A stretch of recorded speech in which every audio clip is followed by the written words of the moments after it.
Hello everyone र तपाईँहरूको समक्ष है आज एउटा सानो भिडियो लिएर आइरहेको छु र यो भिडियो चाहिँ के को लागि भन्दाखेरि चाहिँ लास्ट इयर जतिजना स्टुडेन्टले पनि मैले ट्रिनिटी एक्जाम्स गरेको थियो है र उहाँहरू सबैजनाको रिजल्ट अनि सर्टिफिकेट चाहिँ आइसकेको छ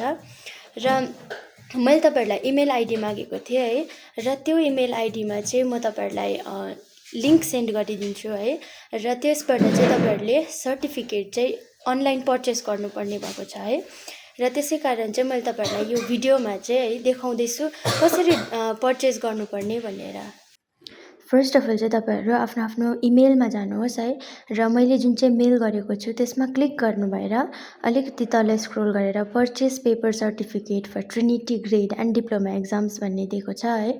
त्यसमा क्लिक गर्नु भएपछि एउटा नयाँ पेज खुलिन्छ है क्यान्डिडेट सर्टिफिकेट अर्डर भनेर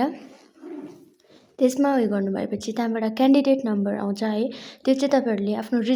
रिजल्टमा हुन्छ क्यान्डिडेट नम्बर चाहिँ है र त्यसमा हेरेर यो एन्टर गर्नु पर्यो। त्यहाँदेखिको चाहिँ तपाईँहरूको इमेल एड्रेसमा चाहिँ सबैजनाले roottowingsexams@gmail.com यहाँ जुन चाहिँ मैले दिएको छु त्यही सबैजनाले त्यही हालिदिनु पर्यो। त्यहाँदेखिको तपाईँहरूले आफ्नो आफ्नो कन्ट्रीको नाम हालेर है कन्टिन्यू गर्नु पर्यो।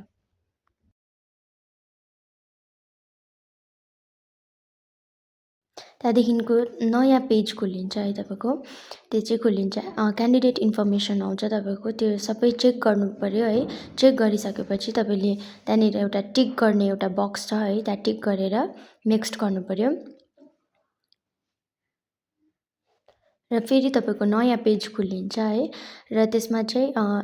एप्लिकेन्ट डिटेल्स भर्नु पर्यो है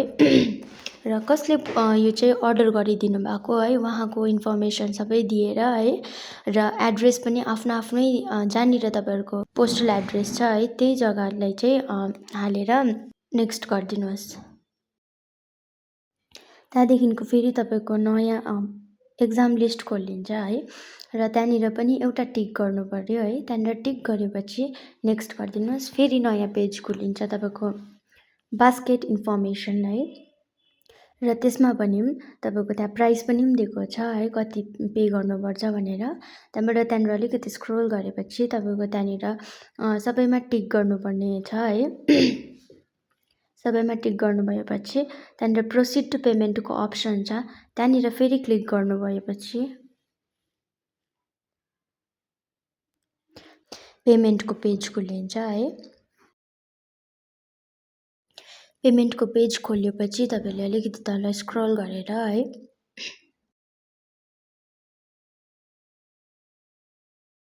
बिलिङ डिटेल्स भरिदिनु पर्यो है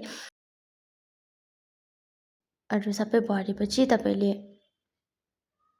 email ID first name last name अनि एड्रेस